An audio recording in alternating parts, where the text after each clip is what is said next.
वीरो मङ्गलं गौतमो गणी मङ्गलं कुन्दकुन्दार्यो जैनधर्मोऽस्तु मङ्गलं सर्वमङ्गलमाङ्गल्यं सर्वकल्याणकारकं प्रधानं सर्वधर्माणां जैनं जयतु शासनं जैनं जयतु शासनं।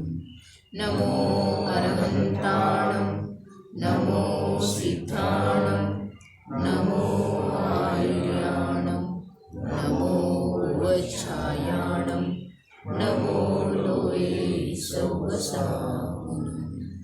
नमः समयसाराय स्वानुभूत्या चकासते चित्स्वभावाय भावाय सर्वभावान्तरक्षिते सर्वभावान्तरक्षिते।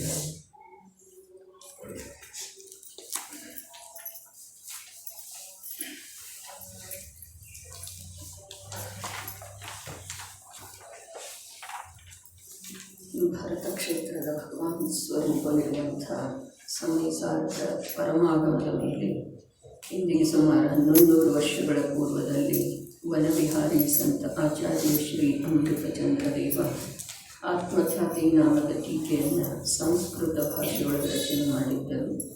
ಅದೇ ಟೀಕೆಯ ಮಧ್ಯದಲ್ಲಿ ಉದಿಸಿ ಬರುವಂಥ ಆ ಸಾಧಕ ಮಹಾತ್ಮನ ಅಮೃತಮಯ ಭಾವರೂಪದ ಭೂರಿ ಕಲಶಗಳ ಮೇಲೆ ರಾಜಮಲ್ಜಿ ಪಾಂಡೆ ನಾಮದ ಸಮಯದೃಷ್ಟಿ ಮಹಾಪುರುಷ ಬಾಲಬೋಧಿನಿ ಎಂಬ ಹೆಸರಿನ ಟೀಕೆಯನ್ನು ಹಳೆಯ ಹಿಂದಿ ಭಾಷೆಯಲ್ಲಿ ಸುಮಾರು 500 ವರ್ಷಗಳ ಪೂರ್ವದೊಳಗೆ ರಚನೆ ಮಾಡಿದ್ದರು. ಅದರದೇ ಕನ್ನಡ ಸ್ವಾಧ್ಯಾಯ ನಡೀತಾ ಇದೆ. ಕರ್ತಾ ಕರ್ಮ ಅಧಿಕಾರದ 51ನೇ ಮಂಗಳಮಯ ಕಲಶ. ಯಃ ಕರೋತಿ ಸ ಕರೋತಿ ಕೇವಲಂ ಯಸ್ತು ವೇತ್ತಿ ಸ ತು ವೇತ್ತಿ ಕೇವಲಂ ಯಃ ಕರೋತಿ ನ ವೇತ್ತಿ ಸ ಕ್ವಚಿತ್ ಯಸ್ತು ವೇತ್ತಿ ನ ಕರೋತಿ ಸ ಕ್ವಚಿತ್. ಸಮ್ಯಕ್ ದೃಷ್ಟಿ ಜೀವದ ಮತ್ತು ಮಿಥ್ಯಾದೃಷ್ಟಿ ಜೀವದ ಪರಿಣಾಮಗಳಲ್ಲಿ ಬಹಳಷ್ಟು ಭೇದವಿದೆ. ಅದನ್ನೇ ಈಗ ಹೇಳುತ್ತಾರೆ. ಯಃ ಕರೋತಿ ಸ ಕೇವಲಂ ಕರೋತಿ.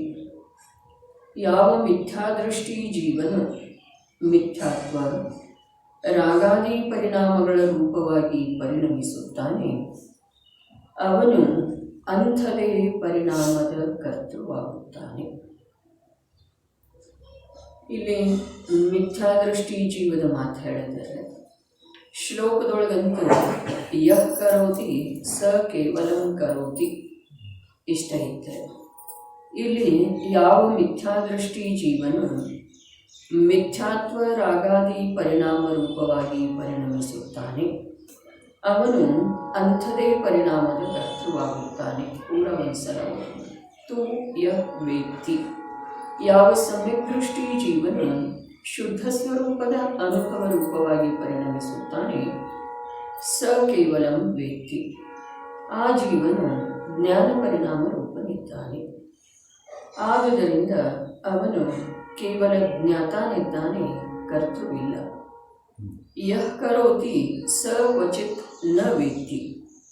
ಯಾವ ಮಿಥ್ಯಾದೃಷ್ಟಿ ಜೀವನು ಮಿಥ್ಯಾತ್ವ ರಾಗಾದಿ ರೂಪವಾಗಿ ಪರಿಣಮಿಸುತ್ತಾನೆ, ಅವನು ಶುದ್ಧ ಸ್ವರೂಪದ ಅನುಭವಶೀಲನು ಒಂದು ಸಮಯದಲ್ಲಂತೂ ಆಗುವುದಿಲ್ಲ. ಯಃ ತು ವೇತ್ತಿ ಸ ಕ್ವಚಿತ್ ನ ಕರೋತಿ. ಯಾವ ಸಮ್ಯಕ್ ದೃಷ್ಟಿ ಜೀವನು ಶುದ್ಧ ಸ್ವರೂಪದ ಅನುಭವ ಮಾಡುತ್ತಾನೆ, ಆ ಜೀವನು ಮಿಥ್ಯಾತ್ವ ರಾಗಾದಿ ಭಾವದ ಪರಿಣಮನಶೀಲನಾಗುವುದಿಲ್ಲ. ಭಾವಾರ್ಥವು ಈ ಪ್ರಕಾರವಿದೆ. ಸಮ್ಯಕ್ತ್ವ ಮತ್ತು ಮಿಥ್ಯಾತ್ವದ ಪರಿಣಾಮಗಳು ಪರಸ್ಪರ ವಿರುದ್ಧವಿವೆ. ಯಾವ ಪ್ರಕಾರ ಸೂರ್ಯನ ಪ್ರಕಾಶವಿರುವಾಗ ಅಂಧಕಾರವಿರುವುದಿಲ್ಲ ಮತ್ತು ಅಂಧಕಾರವಿರುವಾಗ ಪ್ರಕಾಶವಿರುವುದಿಲ್ಲ, ಅದೇ ಪ್ರಕಾರ ಸಮ್ಯಕ್ತ್ವದ ಪರಿಣಾಮವಿರುವಾಗ ಮಿಥ್ಯಾತ್ವ ಪರಿಣಾಮವಾಗುವುದಿಲ್ಲ. ಆದುದರಿಂದ ಒಂದು ಸಮಯದಲ್ಲಿ ಒಂದು ಪರಿಣಾಮ ರೂಪವಾಗಿ ಜೀವದ್ರವ್ಯವು ಪರಿಣಮಿತವಾಗುತ್ತದೆ. ಅದರಿಂದ ಆ ಪರಿಣಾಮದ ಕರ್ತೃವಾಗುತ್ತದೆ. ಆದುದರಿಂದ ಮಿಥ್ಯಾದೃಷ್ಟಿ ಜೀವನ ಕರ್ಮದ ಕರ್ತೃವಿದ್ದಾನೆ ಮತ್ತು ಸಮ್ಯಕ್ ದೃಷ್ಟಿ ಜೀವನ ಕರ್ಮದ ಅಕರ್ತೃವಿದ್ದಾನೆಂಬ ಸಿದ್ಧಾಂತವು ಸಿದ್ಧವಾಯಿತು. ಅಲ್ಲಿ ಹಿಂದಿನ ಕಲಶದೊಳಗೆ ಜೀವ ದ್ರವ್ಯ ಸರ್ವಥಾ ಅಕರ್ತ ಇದೆ ಅಂಥೇಳಿ ಹೇಳಿದ್ರೆ ಅದು ಹಾಗಿಲ್ಲ ಅಂಥೇಳಿ ತಿಳಿಸಿಕೊಡುತ್ತಾರೆ ಅಂಥೇಳಿ ಪೀಠಿಕೆಯನ್ನು ಅಲ್ಲೇ ಹಾಕೊಂಡಿದ್ರು ರಾಜಮಲ್ಜಿ ಪಾಂಡೆ. ಮತ್ತು ಅದರ ನಂತರ ಭಾವಾರ್ಥವನ್ನು ಕೂಡ ಹೇಳಿದ್ದಾರೆ. ಆ ಭಾವಾರ್ಥ, ಆ ಪೀಠಿಕೆ ಎಲ್ಲವೂ ಈ ಕಲಶದೊಳಗೆ ಬರುವಂಥ ವಿಷಯವನ್ನು ಒಳಗೊಂಡಂತ ಇದೆ. ಇಲ್ಲಿ ಯಾವ ಜೀವ ಸಮ್ಯಕ್ ದೃಷ್ಟಿ ಇದ್ದಾನೋ, ಅಂದ್ರೆ ಅಲ್ಲಿ ಭಾವಾರ್ಥದೊಳಗೆ ಹೇಳಿದ್ರು ಎಲ್ಲಿ ತನಕ ಸಮ್ಯಕ್ತವನ್ನ ಪ್ರಕಟ ಆಗುವುದಿಲ್ಲ, ಅಲ್ಲಿ ತನಕ ಜೀವ ಮಿಥ್ಯಾತ್ವ ಮತ್ತು ವಿಭಾವ ರೂಪವಾಗಿ ಪರಿಣಮಿಸುವುದರಿಂದ ಆ ಭಾವದ ಕರ್ತೃ ಇದ್ದಾನೆ ಅನ್ನುವ ಮಾತು ಸಿದ್ಧ ಮಾಡಿದ್ದಾರೆ. ಅಂದರೆ ಸರ್ವಥಾ ಅಕರ್ತೃ ಇಲ್ಲ. ಇಲ್ಲಿ ಹೇಳ್ತಾ ಇದ್ದಾರೆ ಯಾವ ಅಕರ್ತೃ ಇದ್ದಾನೆ ಅಂಥೇಳಿ, ಯಾವ ಸಮ್ಯಕ್ ದೃಷ್ಟಿ ಪುರುಷರೇ. ಸರ್ವಥಾ ಅಕರ್ತೃವಿಲ್ಲ ಅಂಥೇಳಿ ಅಲ್ಲಿ ಮೊದಲು ಹೇಳಿದ್ರು. ಅದರಲ್ಲಿ ಇಲ್ಲಿ ಸಿದ್ಧಿ ಏನು ಮಾಡಿದ್ರು? ಅಕರ್ತೃ ಇದ್ದಾನೆ. ಯಾವಾಗ ಸಮ್ಯಕ್ತಗುಣ ಪ್ರಕಟ ಆಗ್ತಿದೆ, ದೃಷ್ಟಿಯೊಳಗೆ ಸಮ್ಯಕ್ತನ ಬರ್ತಿದೆ, ಆ ವೇಳೆದೊಳಗೆ ಅವ ಕರ್ಮದ ಕರ್ತೃ ಆಗೋದಿಲ್ಲ ಅಂಥೇಳಿ ಅವನನ್ನು ಅಕರ್ತೃ ಅಂದಿದ್ದಾರೆ. ಈ ಪ್ರಕಾರ ಎರಡೂ ಶ್ಲೋಕದ ಒಂದಕ್ಕೊಂದು ಏನಿದೆ ಅಂತಂದ್ರೆ ಕೂಡಿದ್ದ ಇದೆ, ವಿಷಯ ಇದೆ, ಶೃಂಖಲ ಇದೆ, ಲಿಂಕ್ ಇದೆ. ಸಮ್ಯಕ್ ದೃಷ್ಟಿ ಜೀವ ಅಕರ್ತೃವಿದ್ದಾನೆ ಅನ್ನುವುದನ್ನು ಸಿದ್ಧ ಮಾಡಿದ್ದಾರೆ. ಮಿಥ್ಯಾದೃಷ್ಟಿ ಜೀವ ಕರ್ತೃವಿದ್ದಾನೆ ಅನ್ನುವುದನ್ನು ಸಿದ್ಧ ಮಾಡಿದರು. ಆದರೆ ಮಿಥ್ಯಾದೃಷ್ಟಿ ಜೀವ ಯಾವುದರ ಕರ್ತೃವಿದ್ದಾನೆ? ಯಾವುದೇ ಪರಪದಾರ್ಥದ ಕರ್ತೃವಿಲ್ಲ, ಪರಪದಾರ್ಥದ ಪರ್ಯಾಯಗಳ ಕರ್ತೃವಿಲ್ಲ. ಆದರೆ ತನ್ನ ಕರ್ಮ ಅರ್ಥಾತ್ ಮಿಥ್ಯಾತ್ವ ಮತ್ತು ವಿಭಾವ ಪರಿಣಾಮದ ಕರ್ತೃವಿಲ್ಲ. ಕರ್ಮ ಅಂತ ಹೇಳಿದ್ರಲ್ಲ, ಕರ್ಮ ಅಂತಂದ್ರೆ ಜ್ಞಾನಾವರಣಾದಿ ಕರ್ಮ ಅಲ್ಲ, ಆದರೆ ಮಿಥ್ಯಾತ್ವ ಮತ್ತು ರಾಗಾದಿ ಪರಿಣಾಮ ಆಗ್ತವೆ, ಅದರದ ಕರ್ತೃ ಇದ್ದಾನೆ. ಇನ್ನು ಹಿಂದಿನ ಭಾವಾರ್ಥದೊಳಗೆ ಬಹಳಷ್ಟು ವಿಷಯ ಉಳ್ಕೊಂಡದ್ದಿದೆ. ಏನು ಭಾವಾರ್ಥದೊಳಗೆ ವಿಷಯ ಇದೆ ಒಂದು ಸ್ವಲ್ಪ ಅದನ್ನು ಸಡಿಲು ಮಾಡಿಕೊಂಡು ಮತ್ತಿಲ್ಲಿ ಬರುತ್ತೆ. ಏನು ಹೇಳ್ತಾರೆ? ಎಷ್ಟು ಕಾಲದವರೆಗೆ ಜೀವದ ಸಮ್ಯಕ್ತೋಗುಣವು ಪ್ರಕಟವಾಗುವುದಿಲ್ಲ, ಅಷ್ಟು ಕಾಲದವರೆಗೆ ಜೀವವು ಮಿಥ್ಯಾದೃಷ್ಟಿ ಇದೆ. ನಿಶ್ಚಿತವಾಗಿನ ಸಮ್ಯಕ್ತೋ ಗುಣ ಎಲ್ಲಿಯವರೆಗೆ ಪ್ರಕಟ ಆಗುವುದಿಲ್ಲ, ಅಲ್ಲಿಯವರೆಗೆ ಜೀವ ಮಿಥ್ಯಾದೃಷ್ಟಿ ಇದೆ. ಸಮ್ಯಕ್ ದರ್ಶನ ಎಲ್ಲಿ ತನಕ ಪ್ರಕಟ ಆಗುವುದಿಲ್ಲ, ಅಲ್ಲಿ ತನಕ ಮಿಥ್ಯಾದೃಷ್ಟಿ ಇದೆ ಅಂಥೇಳಿ ಹೇಳಲಿಲ್ಲ. ಎಲ್ಲಿ ತನಕ ಸಮ್ಯಕ್ತ್ವ ಗುಣ ಪ್ರಕಟ ಆಗುವುದಿಲ್ಲ, ಅಲ್ಲಿ ತನಕ ಮಿಥ್ಯಾದೃಷ್ಟಿ ಇದೆ ಅಂಥೇಳಿ ಹೇಳಿದ್ದಾರೆ. ಏನು ಭೇದ ಇದೆ ಇದರಲ್ಲಿ? ಸಮ್ಯಕ್ತ್ವ ಗುಣ ಎಲ್ಲಿಯವರೆಗೆ ಪ್ರಕಟ ಆಗುವುದಿಲ್ಲ, ಜೀವದ ವಾಸ್ತವಿಕ ಸ್ವಭಾವ ಏನಿದೆಯೋ, ಜೀವದ ವಾಸ್ತವಿಕ ಸ್ವಭಾವ ಜ್ಞಾನದರ್ಶನ ಇದೆ. ಆ ಜ್ಞಾನದರ್ಶನದೊಳಗೆ ಯಾವುದೇ ಪ್ರಕಾರದ ಕರ್ತೃತ್ವ ಇಲ್ಲ, ಯಾವುದರ ಕುರಿತಾಗೇನೂ ಸ್ವಾಮಿತ್ವ ಇಲ್ಲ, ಯಾವುದರ ಜೊತೆಗೇನೂ ಏಕತ್ವ ಮಮತ್ವಾದಿಗಳು ಇಲ್ಲ. ಜ್ಞಾನದರ್ಶನದೊಳಗೆ ಏಕತ್ವ ಮಮತ್ವ ಸ್ವಾಮಿತ್ವ ಹೇಗಿರೋ ಸಾಧ್ಯ ಇದೆ? ಇದು ಜೀವದ ಗುಣ ಇದೆ. ಯಾವುದ? ಜ್ಞಾನದರ್ಶನ. ಜೀವದ ಗುಣ ಜ್ಞಾನದರ್ಶನ ಇದೆ. ಇನ್ನು ಸಮ್ಯಕ್ತ್ವ ಗುಣ ಅಂತಂದ್ರೆ ಏನ?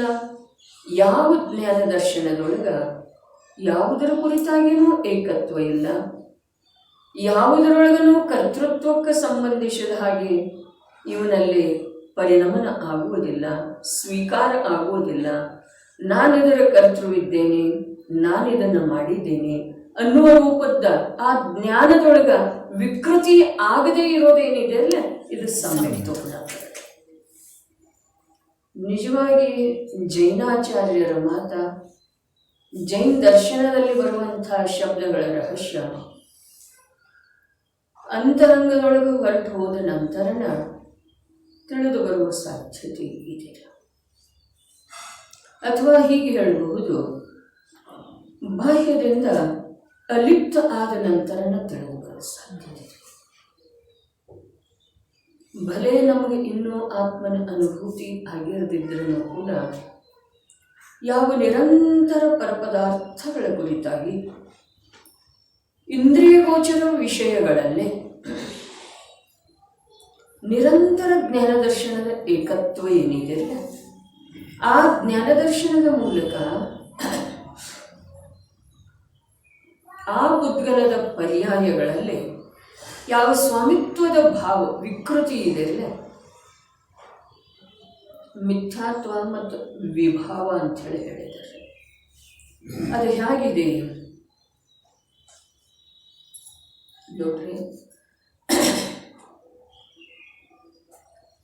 ಜೀವ ರೂಪಿ ತತ್ವ ಇದ್ದಾನೆ, ಚೈತನ್ಯಮಯ ತತ್ವ ಇದ್ದಾನೆ.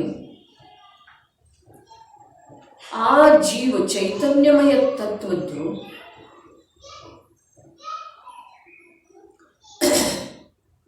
ನಿರಂತರ ಜ್ಞಾನದರ್ಶನ ರೂಪದ ಅವಸ್ಥೆಗಳು ಆಗ್ತಾ ಇರ್ತವೆ. ಒಂದು ಸ್ವಲ್ಪ ಉಪಯೋಗದ ಏಕಾಗ್ರತೆಯಿಂದ ತಿಳಿದುಕೊಳ್ಳುವ ಪ್ರಯತ್ನ ಮಾಡೋದು. ಆ ಭಾವಾರ್ಥ ನಮಗೆ ತಿಳಿತು ಅಂತಂದ್ರೆ ಈ ಶ್ಲೋಕದ ವಿಷಯ ಸರಳಿದೆ.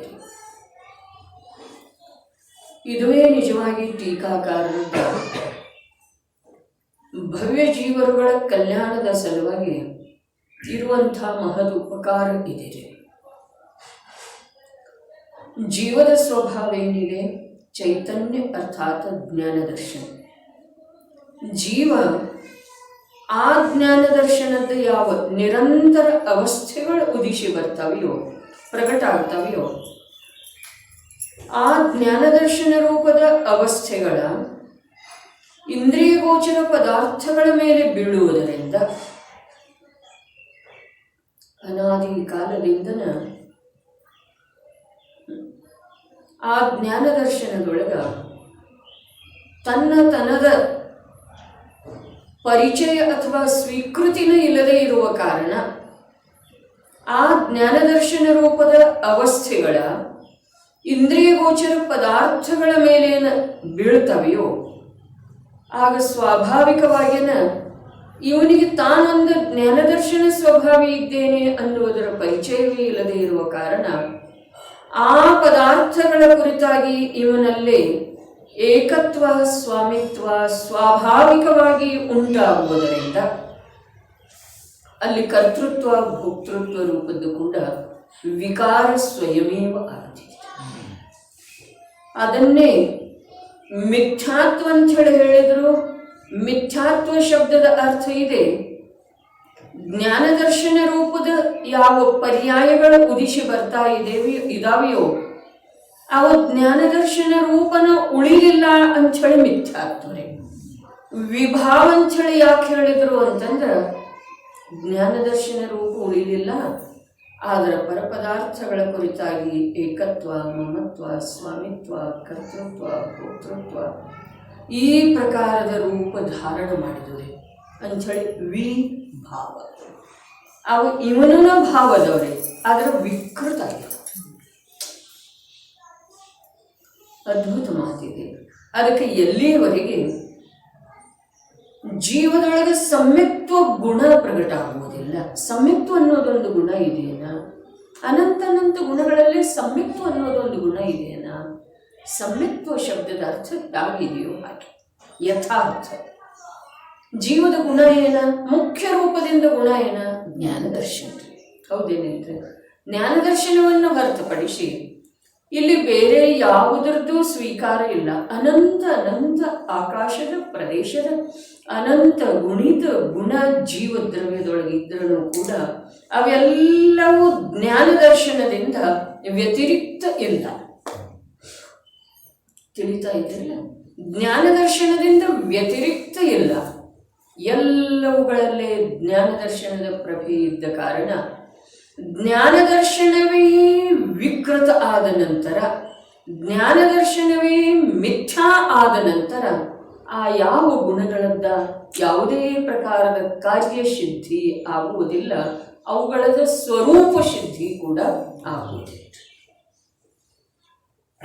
ಅದರ ಸಲುವಾಗಿ ಎಲ್ಲಿಯವರೆಗೆ ಸಮ್ಯಕ್ತೋ ಗುಣ ಪ್ರಕಟ ಆಗುವುದಿಲ್ಲ. ಸಮ್ಯಕ್ತೋ ಗುಣ ಅಂತಂದ್ರೆ ಬಹಳ ಏನ್ರಿ ವಿಶೇಷ ಇದೆ ಹೀಗಿಲ್ಲ.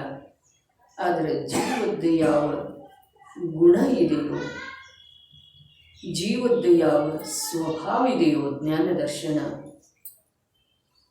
ಅದು ಭಲೇ ಇಂದ್ರಿಯಗಳ ಮಾಧ್ಯಮದಿಂದ ಕಾರ್ಯ ಮಾಡಿದರನೂ ಕೂಡ ಯಾವ ಪರದ್ರವ್ಯದ ಪರ್ಯಾಯಗಳ ಆ ಜ್ಞಾನ ದರ್ಶನ ಸಾಮರ್ಥ್ಯದಿಂದ ತಿಳಿದು ಬರ್ತವೆಯೋ, ಕಂಡು ಬರ್ತವೆಯೋ, ಅವುಗಳ ಕುರಿತಾಗಿ ಏಕತ್ವಾದಿ ಭಾವಗಳನ್ನ ಮಾಡದೇ ಇರೋದೇನಿದೆಯಲ್ಲ, ಇದು ಸಮ್ಯಕ್ತ ಗುಣ ಪ್ರಕಟ ಇದೆ. ಸಮ್ಯಕ್ತ ಗುಣ ಎಲ್ಲಿ ತನಕ ಪ್ರಕಟ ಆಗುವುದಿಲ್ಲ, ಅಲ್ಲಿ ತನಕ ದೃಷ್ಟಿ ಮಿಥ್ಯಾ ಇದೆ ಅಂತ ಹೇಳಿ ಹೇಳಿದ್ದಾರೆ. ಮಿಥ್ಯಾ ದೃಷ್ಟಿ ಅಂತಂದ್ರೆ ಏನ? ಅವನ ದೃಷ್ಟಿ ಮಿಥ್ಯಾ ಇದೆ. ಮಿಥ್ಯಾ ಇದೆ ಅಂತಂದ್ರೆ ಏನ? ಅವನ ದೃಷ್ಟಿ ಯಾವುದರ ಮೇಲೆ ಬೀಳ್ತಿದೆಯೋ ಆ ಪದಾರ್ಥಕ್ಕೆ ಸಂಬಂಧಿಸಿದ ಹಾಗೆ ಏಕತ್ವ ಅಪನತ್ವಾದಿಗಳ ರೂಪವಾಗಿ ಪರಿಣಮಿಸಿದೆ ಅಂಥೇಳಿ ಅದಕ್ಕೆ ಮಿಥ್ಯಾ ಅಂತ. ಹಾಗೆ ಪರಿಣಮಿಸದೇ ಇರೋದು ಮಾತ್ರ ಸಮ್ಯಕ್ತ್ವ ಇದೆ, ಬೇರೆ ಏನೂ ಇಲ್ರಿ. ಕಷ್ಟದ ಕಾರ್ಯ ಇಲ್ಲ.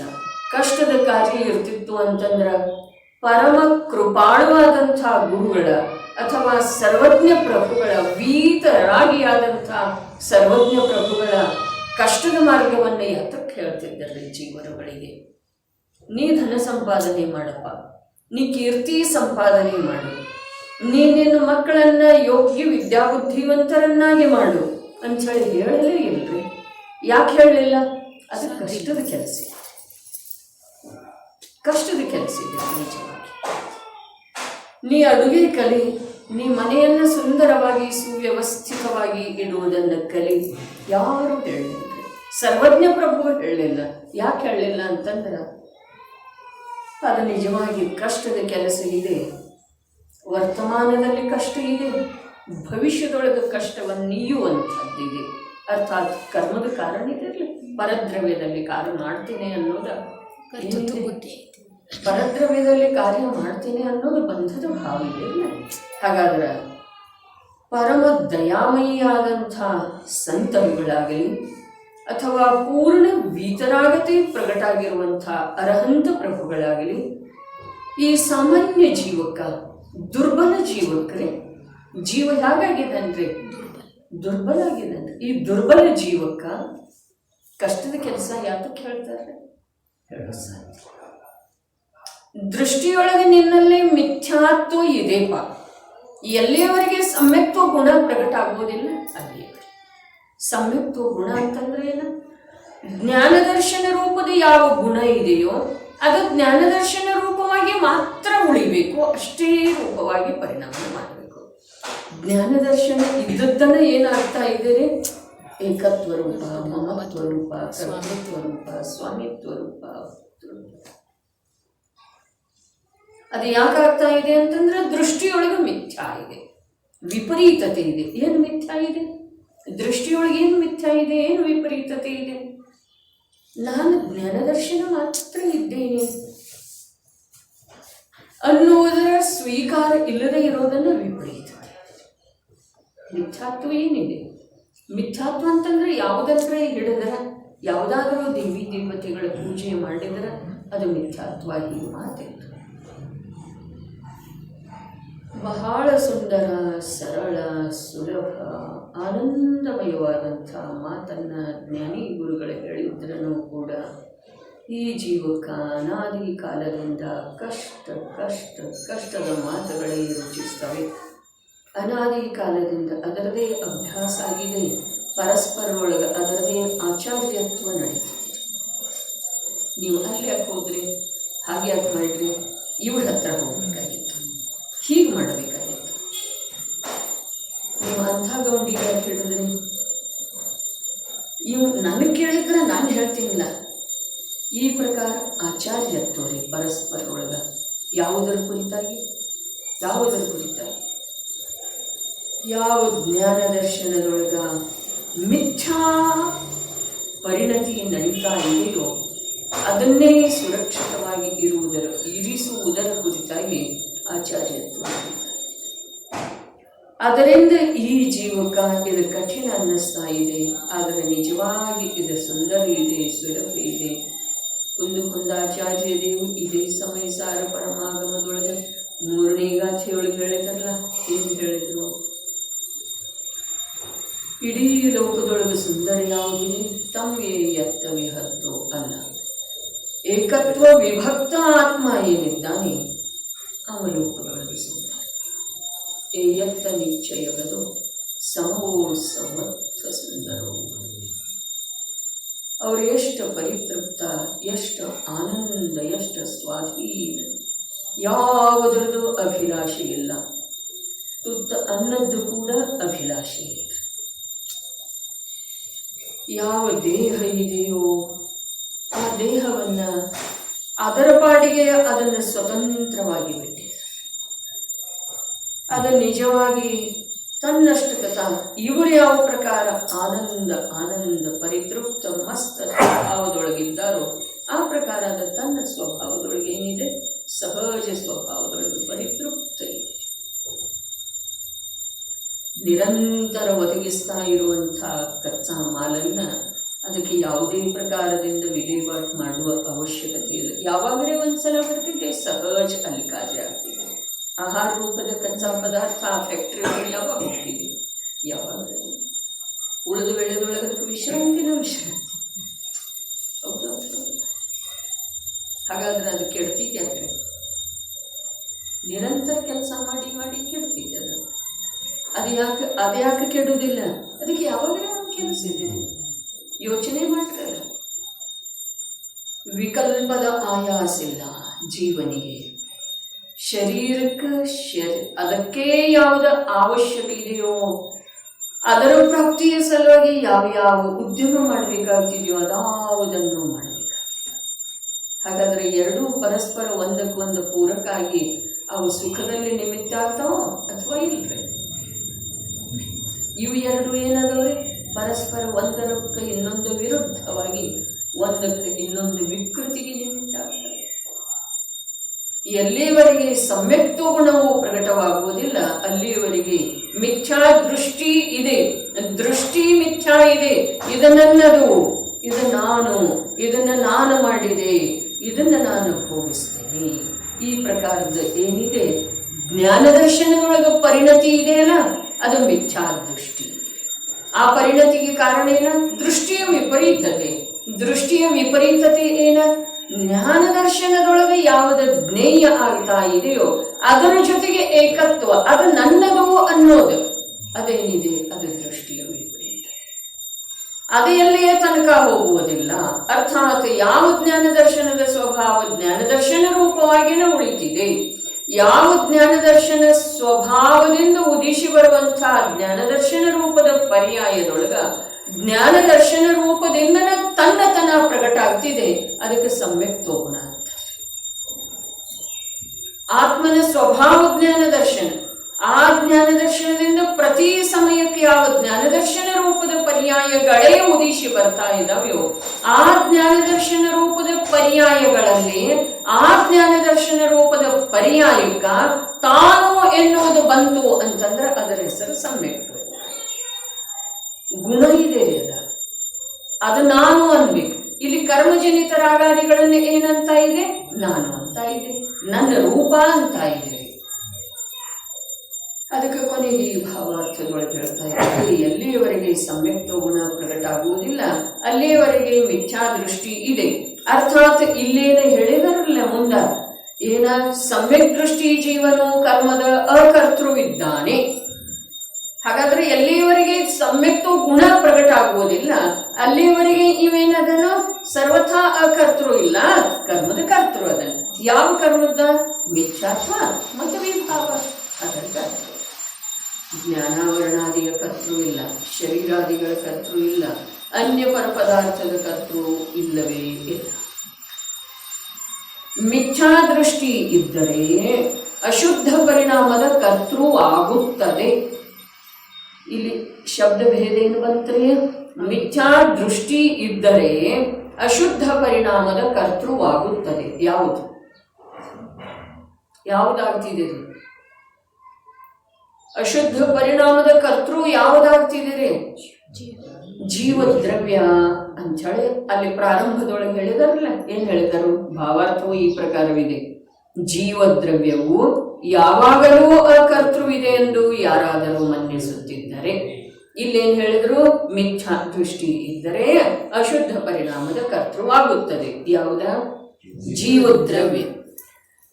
ಜೀವದ್ರವ್ಯ ಅಶುದ್ಧ ರಾಗಾದಿ ಪರಿಣಾಮದ ಕರ್ತೃವಾಗ್ತಿದೆ.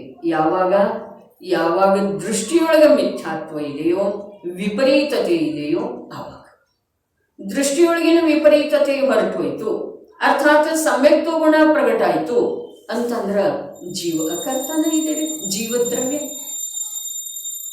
ಜೀವದ್ರವ್ಯ ಅಕರ್ತನ ಇದೆ. ಯಾವಾಗ ದೃಷ್ಟಿಯೊಳಗಿನ ವಿಪರೀತತೆ ಮಿಥ್ಯಾತ್ವ ಹೊರಟೋಯ್ತು ಅಂತಂದ್ರ ಆ ಪರಿಣಾಮದ ಕರ್ತೃ ಇಲ್ಲ. ಯಾವ ಪರಿಣಾಮ? ದೃಷ್ಟಿಯೊಳಗಿನ ವಿಪರೀತತೆ ಹೊರಟು ಹೋದ ನಂತರ ಕೂಡ, ಸಮ್ಯಕ್ತೋ ಗುಣ ಪ್ರಗಟ ಆದ ನಂತರ ಕೂಡ ರಾಗಾದಿ ಪರಿಣಾಮ ಆಗ್ತಾವ ಅಥವಾ ಇಲ್ಲರಿ? ಆಗ್ತವೆ. ಆದ್ರೆ ಆ ಪರಿಣಾಮದ ಕರ್ತೃ ಆ ಸಮ್ಯಕ್ ದೃಷ್ಟಿ ಜೀವ ಇರುವುದಿಲ್ಲ. ಜೀವದ್ರವ್ಯ ಆ ಪರಿಣಾಮದ ಕರ್ತೃ ಇಲ್ಲ. ಯಾವುದರಿಂದ? ದೃಷ್ಟಿಯೊಳಗಿನ ಮಿಥ್ಯಾತ್ವ ಹೊರಟೋಯ್ತು ಅಂತಂದ್ರ, ಅರ್ಥಾತ್ ಸಮ್ಯಕ್ತೋ ಗುಣ ಪ್ರಗಟ ಆಯ್ತು ಅಂತಂದ್ರ ಆ ಜೀವ ಆ ರಾಗಾದಿ ಪರಿಣಾಮಗಳನ್ನ ತನ್ನ ರೂಪ ಅಂಥೇಳಿ ತಿಳಿಯುವುದಿಲ್ಲ. ತನ್ನ ರೂಪ ಅಂಥೇಳಿ ತಿಳಿಯುವುದೇ ಅದರ ಕರ್ತೃವಾಗುವುದಿದೆ. ರಾಗಾದಿ ಆಗ್ತಾವ್ರೆ? ಯಾಕಂದ್ರೆ ಆಗುವುದಿಲ್ಲ. ಎಲ್ಲಿಯವರೆಗೆ ದೃಷ್ಟಿ ಸಮ್ಯಕ್ ಆದ ನಂತರ ಕೂಡ ಆ ಸ್ವಭಾವದೊಳಗೆ ಸ್ಥಿರತೆ ಆಗುವುದಿಲ್ಲ. ಆ ದೃಷ್ಟಿಯ ಬಲದಿಂದ ಅಲ್ಲಿಯವರೆಗೆ ರಾಗಾದಿಗಳು ಆಗ್ತಾ ಇರ್ತವೆ. ಕರ್ಮದುದಯ ಅನ್ನೋದ? ಕರ್ಮದುದಯ ಅಲ್ಲ. ಆ ಪರ್ಯಾಯದ ಯೋಗ್ಯತೆ ಇದೆ, ಅನಾದಿ ಸಂಸ್ಕಾರ ಇದೆ. ಇಲ್ಲಿ ಯಾವ ಪ್ರಕಾರ ಸುತ್ತುತ್ತಾ ಇರುವಂಥ ಫ್ಯಾನ್ ಒಳಗಿಂದ ನಾವು ವಿದ್ಯುತ್ ಪ್ರವಾಹವನ್ನು ನಿಲ್ಲಿಸಿದ್ರೂ ಕೂಡ ಅದ ಸುತ್ತುತ್ತಾ ಇರ್ತೀವಿ. ಸ್ವಿಚ್ ಚಾರಿತ್ರಗಳ ಸಂಬಂಧ ಅದು ಭೇದ ಮಾಡಿ ಹೇಳಿದೇವ್ರಿ. ಆದ್ರೆ ಅಭೇದ ರೂಪದಿಂದ ಜೀವದ ಈ ವಿಪರೀತ ಪರಿಣಾಮನ ನಡೆದದ್ದು ಇತ್ತಲ್ಲ, ದೃಷ್ಟಿ ಬದಲಾದ ನಂತರ ಕೂಡ ಆ ಪರಿಣಾಮನ ಬದಲಾಗಲಿಕ್ಕೆ ಅಥವಾ ನಿಂತುಕೊಳ್ಳಲಿಕ್ಕೆ, ಬದಲಾಗೋದನ್ನೋದಕ್ಕಿಂತ ನಿಂತುಕೊಳ್ಳುವುದನ್ನರೇ ಅದಕ್ಕೆ ಸಮಯ ಬೇಕಾಗ್ತದೆ. ಅದನ್ನು ಭೇದ ಮಾಡಿ ಹೇಳಿದ್ರು. ದರ್ಶನ ಗುಣ ಬೇರೆ ಇದೆ, ಚಾರಿತ್ರ ಗುಣ ಬೇರೆ ಇದೆ. ದರ್ಶನ ಗುಣದ ಕಾರ್ಯ ಆದ ನಂತರ ಚಾರಿತ್ರ ಗುಣದ ಕಾರ್ಯ ತಕ್ಷಣ ಆಗಬೇಕು, ಹೀಗೆ ನಿಯಮಿಲ್ಲ. ಗುಣಗಳ ಸ್ವತಂತ್ರತೆಯನ್ನು ತಿಳಿಸಿಕೊಡುವ ಸಲುವಾಗಿ ಹೇಳಿದ್ದಾರೆ. ಆದರೆ ಅಭೇದ ರೂಪದಿಂದ ಜೀವದ ಮಾತು ನೋಡಿದರೆ, ಜೀವದ್ರವ್ಯದ ಮಾತು ನೋಡಿದರೆ, ಅನಾದಿ ಕಾಲದಿಂದ ದೃಷ್ಟಿಯ ವಿಪರೀತತೆಯ ಕಾರಣದಿಂದ ಯಾವ ಕರ್ಮಜನಿತರಾಗಾದಿ ಅಶುದ್ಧ ಪರಿಣಾಮಗಳಿದಾವೆಯೋ, ಬಹಳ ಅದ್ಭುತರೇ, ಕರ್ಮಜನಿತ ರಾಗಾದಿ ಅಶುದ್ಧ ಪರಿಣಾಮ. ಕರ್ಮಜನಿತದವು ಜೀವಜನಿತ ಅಲ್ಲ, ಅಶುದ್ಧ ಅದವು, ಅದರೊಳಗೆ ಜ್ಞಾನ ದರ್ಶನ ಇಲ್ಲ. ಇಂಥ ಆ ಅಶುದ್ಧ ರಾಗಾದಿ ಪರಿಣಾಮಗಳನ್ನು ತನ್ನ ರೂಪ ಅಂಥೇಳಿ ತಿಳಿತಾ ಇತ್ತು. ಎಂದಿನಿಂದ ಅನಂತ ಅನಂತ ಅನಂತ ಪಂಚಪರಾವರ್ತನ ಕಾಲ ವ್ಯತೀತ ಆಗಿದೆ. ತನ್ನ ರೂಪ ಅಂಥೇಳಿ ತಿಳಿತಿದ್ದ.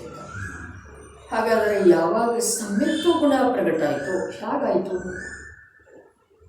ಸಮ್ಯಕ್ತೋ ಗುಣ ಪ್ರಗಟ ಹೇಗಾಯಿತು? ಸಮ್ಯಕ್ತೋ ಗುಣ ಪ್ರಗಟ ಸ್ವಯಂ ಸ್ವಕಾಲದಲ್ಲೇ ಸ್ವಯೋಗ್ಯತೆಯಿಂದ ಆಯಿತು.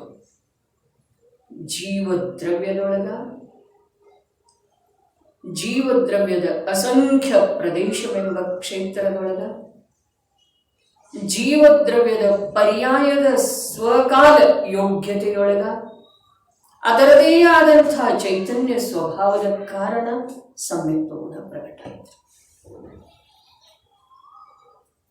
ಏನಾಯಿತು? ಸಂಯುಕ್ತ ಗುಣ ಎಲ್ಲಿ ಮತ್ತು ಹೇಗೆ ಪ್ರಕಟ ಆಯಿತು, ಹೇಗಾಯಿತು, ಅದರ ಸ್ವಚತುಷ್ಟಯದೊಳಗನ್ನ ಆಯ್ತಲ್ಲ. ಎಲ್ಲಿ ಹೊರಗಡೆ ಏನೂ ಇಲ್ಲ. ಈಗ ಕೂಡ ಏನೂ ಆಗ್ತಾ ಇಲ್ಲ. ರಾಗ ಆಗ್ತಾ ಇದೆಯಲ್ಲ, ಅದು ಎಲ್ಲಿ ಆಗ್ತಾ ಇದೆ? ಜೀವದ್ರವ್ಯದೊಳಗನ ಆಗ್ತಾ ಇದೆ. ಜೀವದ್ರವ್ಯವನ್ನು ಬಿಟ್ಟು ಹೊರಗಡೆ ಆಗುವುದಿಲ್ಲ. ಜೀವದ್ರವ್ಯದೊಳಗನ, ಜೀವದ್ರವ್ಯದ ಯಾವ ಅಸಂಖ್ಯ ಚೈತನ್ಯ ಪ್ರದೇಶ ಇದಾವೆಯೋ ಅದೇ ಪ್ರದೇಶದೊಳಗ ಜೀವದ್ರವ್ಯದಿಂದ, ಜೀವದ್ರವ್ಯದ ಚೈತನ್ಯ ಪ್ರದೇಶದೊಳಗೆ ದ್ರವ್ಯ ಆಯಿತು, ಕ್ಷೇತ್ರ ಆಯಿತು, ಕಾಲ. ಆಯಾ ಪರ್ಯಾಯದ ಯಾವ ಯೋಗ್ಯತೆ ಇದೆಯೋ ಆ ಯೋಗ್ಯವಿರುವಂಥ ಪರ್ಯಾಯದ ಕಾಲ ಯಾವಾಗ ಇದೆಯೋ ಭಾವ ಅದರದೇ ಆದಂಥ ವಿಕೃತ ಆಗುವ ಸ್ವಭಾವ ಇದ್ದ ಕಾರಣ ಅದು ವಿಕೃತ ಇದೆ. ಇದಕ್ಕೆ ವಿರುದ್ಧವಾಗಿ ಸಮ್ಯಕ್ತ್ವ ಗುಣ ಎಲ್ಲಿ ಪ್ರಕಟ ಆಗ್ತಿದೆ? ಜೀವದ್ರವ್ಯದೊಳಗ, ಜೀವದ್ರವ್ಯದ ಅಸಂಖ್ಯ ಚೈತನ್ಯ ಪ್ರದೇಶ ರೂಪದ ಕ್ಷೇತ್ರದೊಳಗ ಜೀವದ್ರವ್ಯದ ಯಾವುದ ಅಂಥ ಯೋಗ್ಯತೆ ಇರುವಂಥ ಪರ್ಯಾಯದ ಸಮಯ ಬಂದಿದೆಯೋ ಆ ಕಾಲದೊಳಗ ಜೀವದ್ರವ್ಯದ ಆ ಪರ್ಯಾಯತನ ಸ್ವಭಾವ ಆಗಿದ್ದ ಕಾರಣ ಸಮ್ಯಕ್ ರೂಪದಿಂದ ಪರಿಣಮಿತ ಆಗುವ ಸ್ವಭಾವ ಆ ಪರ್ಯಾಯತನ ಇದ್ದ ಕಾರಣ ಅಲ್ಲಿ ಆಗ್ತಿದೆ.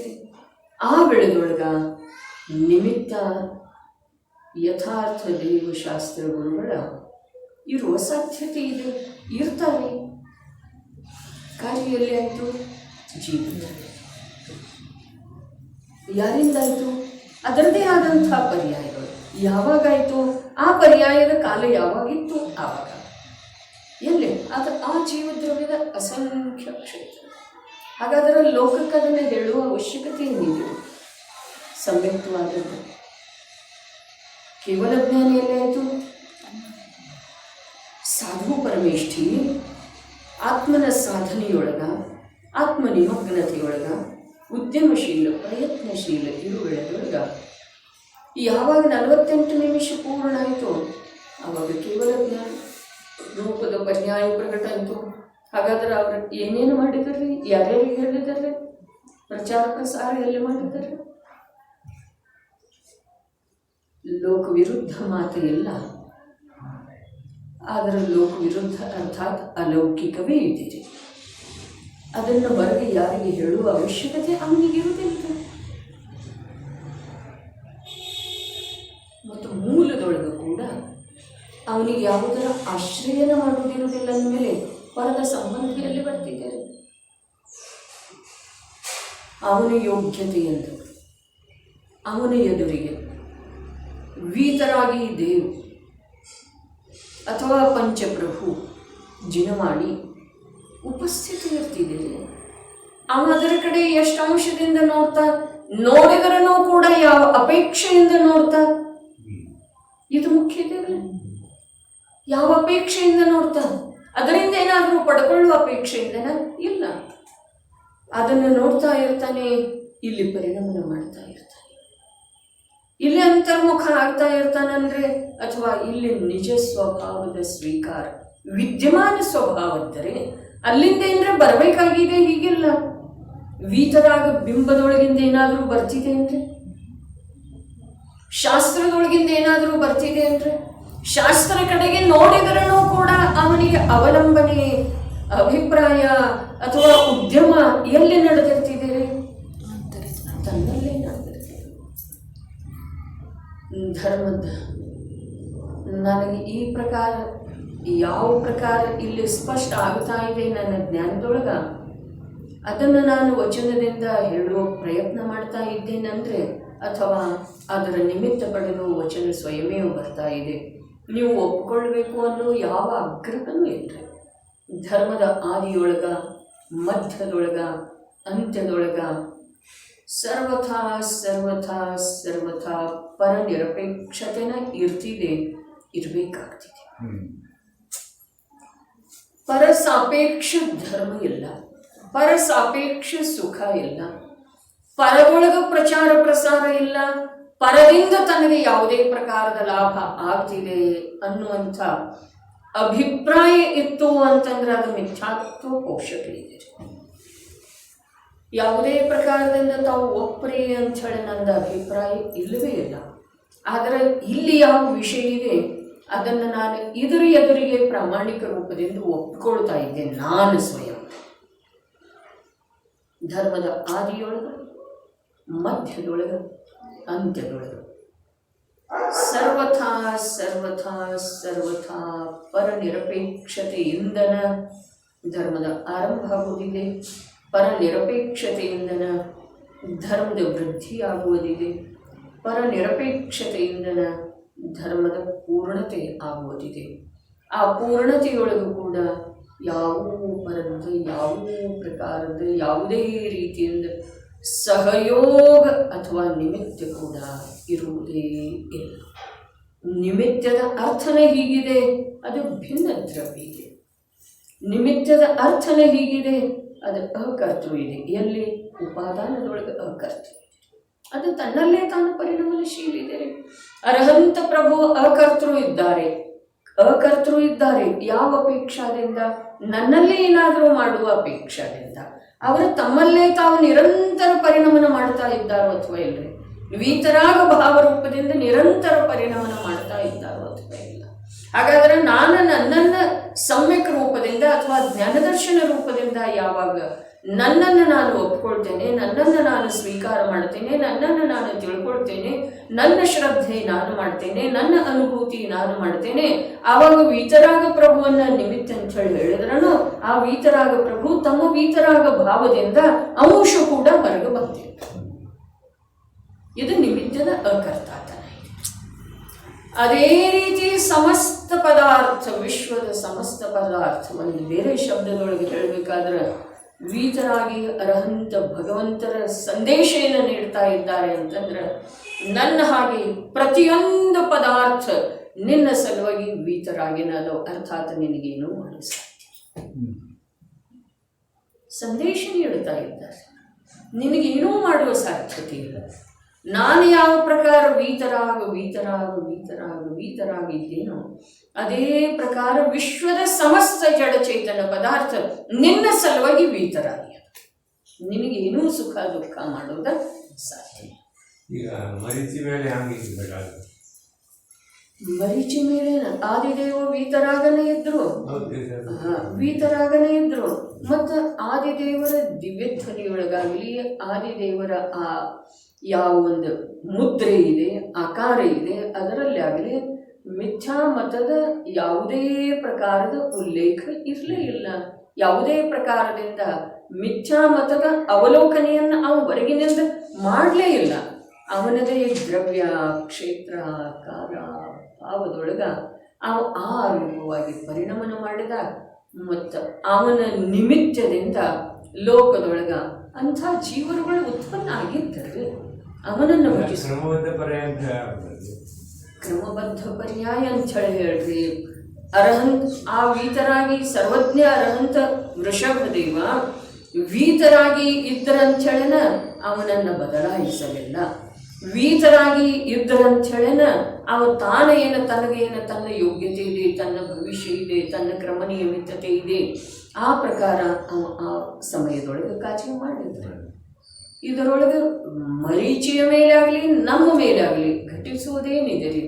ನಮ್ದು ದ್ರವ್ಯ, ಕ್ಷೇತ್ರ, ಕಾಲ, ಭಾವದೊಳಗೆ ಎಲ್ಲಿಯವರೆಗೆ ಆ ಕಾಲ ಮತ್ತು ಭಾವದ್ದು ಒಂದು ನೋಡಿದರೆ ಯಾವ ಪರ್ಯಾಯದ ಯಾವ ಕಾಲದೊಳಗೆ ಯಾವ ರೀತಿಯಿಂದ ಪರಿಣಮನ ಮಾಡುವ ಯೋಗ್ಯತೆ ಇದೆಯೋ ಆ ಪರ್ಯಾಯ ಆ ಕಾಲದೊಳಗೆ ಅದೇ ರೀತಿಯಿಂದ ಪರಿಣಾಮ ಮಾಡುವುದು. ಇದನ್ನು ತಿಳಿಯೋದೇನು ಸಾಮಾನ್ಯ ಪುರುಷಾರ್ಥ ಇದೆಯೇ? ಇದನ್ನು ತಿಳಿಯೋದೇನು ಸಾಮಾನ್ಯ ಪುರುಷಾರ್ಥ ಇದೆಯಾ? ಇದನ್ನು ಒಪ್ಪಿಕೊಳ್ಳಬೇಕಾದ್ರೆ ಆತ್ಮನ ವೀರ್ಯ ಜಾಗೃತ ಆದಾಗ ಒಪ್ಪಿಕೊಳ್ಳಿಕ್ಕೆ ಸಾಧ್ಯ ಇದೆ. ನಮ್ಮ ವೀರ್ಯ ಜಾಗೃತ ಇಲ್ಲ ಅಂತ ಹೇಳೇನ ನಾವು ಅದಕ್ಕೆ ಸರಿ ಐತಿ. ಆದರೆ ಈಗ ಬೇಕಲ್ಲ ವರ್ತಮಾನದಲ್ಲಿ ಅಂತ ಪುರುಷಾರ್ಥದ ಹೆಸರಿನ ಮೇಲೆ ಕೂಡ ನಮ್ಗೆ ಕರ್ತೃತ್ವವನ್ನ ಜೀವಂತಿಡೋದಿದೆ ರೀ ಅಣ್ಣ. ಪುರುಷಾರ್ಥದ ಹೆಸರ ಮೇಲೆ ಕೂಡ ನಮ್ಗೆ ಕರ್ತೃತ್ವವನ್ನ ಜೀವಂತಿಡೋದು. ಆದರೆ ನಿಜವಾಗಿ ಪುರುಷಾರ್ಥ ತನ್ನ ಜ್ಞಾತಾ ಸ್ವಭಾವದ ಸ್ವೀಕೃತಿಯೊಳಗಿದೆ. ಪುರುಷಾರ್ಥ ಅಂತಂದ್ರೆ ಏನಿದೆ? ತನ್ನ ಸ್ವರೂಪ ಹೇಗಿದೆಯೋ ಹಾಗೆ ತಾನು ತನ್ನ ಸ್ವೀಕಾರ ಮಾಡಿದೆ. ಇದು ನಿಜವಾಗಿ ಪುರುಷಾರ್ಥ ಇದೆ. ಈ ಪುರುಷಾರ್ಥ ಆತ್ಮನ ವೀರ್ಯ ಗುಣ ಎಲ್ಲಿ ಜಾಗೃತಿ ಇದೆಯೋ ಅಲ್ಲೇ ಆ ವೀರ್ಯ ಗುಣದಿಂದನ ನಾನು ಜ್ಞಾತ ಇದ್ದೇನೆ ಅನ್ನುವ ಸ್ವೀಕಾರ ಆ ಜೀವನಿಗೆ ಆಗೋ ಸಾಧ್ಯ. ನಮ್ದು ವೀರ್ಯ ಗುಣ ಪ್ರಕಟ ಇಲ್ಲರೆ ಅದರ ಸಲುವಾಗಿ ಹಿಂದೊಂದು ಸಲ ವೀರ್ಯ ಗುಣ ಪ್ರಕಟ ಆಗ್ಲಿಕ್ಕೆ ಏನು ಮಾಡೋದು? ಅದಕ್ಕೆ ಯಾವುದಕ್ಕೂ ಏನೂ ಮಾಡಬೇಕಾಗಿಲ್ಲ.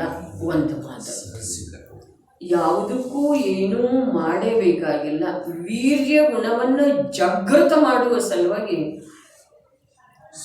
ಯಾವ ಗುಣ ಅಥವಾ ಯಾವ ಗುಣದ ಪರ್ಯಾಯ ಏನೂ ಮಾಡೋ ಸಾಧ್ಯತೆ ಇಲ್ಲ. ಯಾಕೆ ಅಂತಂದ್ರೆ ಪ್ರತಿಯೊಂದು ದ್ರವ್ಯದೊಳಗ ಅಗುರುಲಭುತ್ವ ಗುಣ ಇದ್ದ ಕಾರಣ ಆ ಅಗುರುಲಭುತ್ವ ಹೇಳ್ತಿದೆ, ಒಂದು ದ್ರವ್ಯ ಇನ್ನೊಂದು ದ್ರವ್ಯ ರೂಪ ಆಗುವುದಿಲ್ಲ, ಒಂದು ಗುಣ ಇನ್ನೊಂದು ಗುಣರೂಪ ಆಗುವುದಿಲ್ಲ. ಹಾಗಾದರೆ ವೀರ್ಯ ಗುಣವನ್ನು ಜಾಗೃತ ಮಾಡುವ ಸಲುವಾಗಿ ಜ್ಞಾನಗುಣ ಏನಾದರೂ ಮಾಡಬೇಕಾಗಿದೆಯೇನಾ? ಇಲ್ಲ. ಒಂದು ಗುಣ ಇನ್ನೊಂದು ಗುಣರೂಪ ಆಗುವುದಿಲ್ಲ, ಒಂದು ಪರ್ಯಾಯ ಇನ್ನೊಂದು ಪರ್ಯಾಯ ರೂಪ ಆಗುವುದಿಲ್ಲ, ಅಥವಾ ಅನಂತ ಗುಣಗಳ ಚದುರಿ ಭಿನ್ನ ಭಿನ್ನ ಆಗಿ ಹೋಗುವುದಿಲ್ಲ. ಹೀಗಿರುವ ವೇಳೆದೊಳಗ ವೀರ್ಯ ಗುಣ ಜಾಗೃತ ಆಗಬೇಕಾದ್ರೆ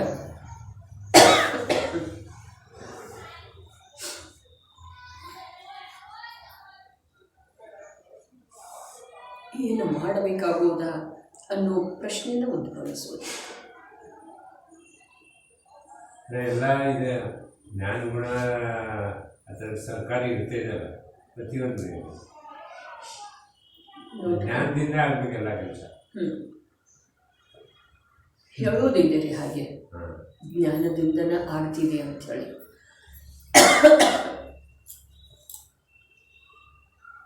ಹೇಳೋದೈತೆ ವಾಸ್ತವಿಕ ಇದೆ. ವಾಸ್ತವಿಕ ಇದ್ದರೆ ದೃಷ್ಟಿ ಸಮ್ಯಕ್ ಆದ ನಂತರ ಕೂಡ ಅಭೇದ ರೂಪದಿಂದ ಜೀವದಲ್ಲಿ ಸಮ್ಯಕ್ತವನ್ನ ಪ್ರಕಟ ಆದ ನಂತರ ಕೂಡ ರಾಗಾದಿ ಭಾವಗಳು ಯಾಕಾಗ್ತವೆ? ಜ್ಞಾನದಿಂದನ ಆಗ್ತಿದೆ ಅಂಥೇಳಿ ಹೇಳೋದ ಕಥಂಚಿತ್ ಸತ್ತಿದೆ ರೀ. ಜ್ಞಾನದಿಂದನ ಆಗ್ತಿದೆ ಅಂಥೇಳಿ ಹೇಳಬೇಕಾದ್ರೆ ಜ್ಞಾನದೊಳಗೆ ಯಾವಾಗ ಯಥಾರ್ಥತೆ ಬಂತು ಆವಾಗ